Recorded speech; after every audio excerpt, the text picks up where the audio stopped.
ফরজ গোসল করার পদ্ধতি হলো, আপনার গোসল ফরজ হলে বাথরুমে গোসলখানায় গিয়ে সর্বপ্রথম আপনার শরীরের যে জায়গায় নাপাক লাগছে বা কাপড়ের যে জায়গায় নাপাক লাগছে সেই জায়গাটা কি করা, পরিষ্কার করে নেওয়া আগে।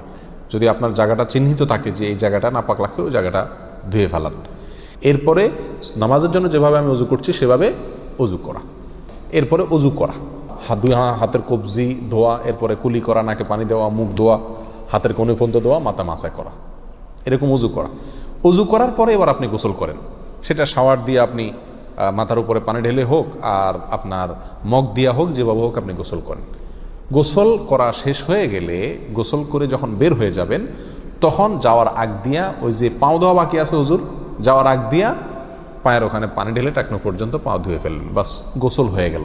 এই ভিতরে আপনার শরীরের প্রতিটি অঙ্গের প্রতিটি জায়গায় পানি পৌঁছানোর চেষ্টা করতে হবে। প্রকাশ্য অঙ্গ যেগুলো, নাভির প্যাচ থেকে নিয়ে, বগলের নিচ থেকে নিয়ে, আঙ্গুলের চিপা থেকে নিয়ে, প্রত্যেকটা জায়গায় যেন পানি যায়, সেজন্য সেখানে পানি পৌঁছানোর চেষ্টা করতে হবে। ডলার দরকার হলে ডলবে, যেভাবে ওখানে পানি পৌঁছাতে হবে। কানের প্যাঁচের ভিতরে, একেবারে গভীরে না, প্যাঁচগুলোর ভিতরে যেন পানি যায় সেদিকগুলো খেয়াল রাখতে হবে। কোনো একটি জায়গা যদি শুকনা থাকে তাহলে কি হবে না, ফরজ গোসল হবে না।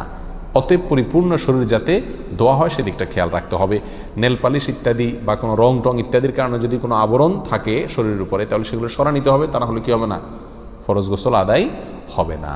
কথা, প্রথমে শরীর এবং কাপড় থেকে নাপাকগুলো ধুয়ে নেব, এরপরে অজু করব পূর্ণাঙ্গভাবে, পাও ধোয়া বাদে। এরপরে গোসল করব, আর বের হওয়ার সময় দোনো পাও টাকনো পর্যন্ত ধুয়ে তারপর বের হয়ে যাব। এই গোসলের সাথে আমার অজু হয়ে গেল। এই গোসলের পরে আর কি করার দরকার নাই, অজু করার দরকার নাই। অনেকে গোসল পরে অজু করেন, এটা কোনো প্রয়োজন নাই।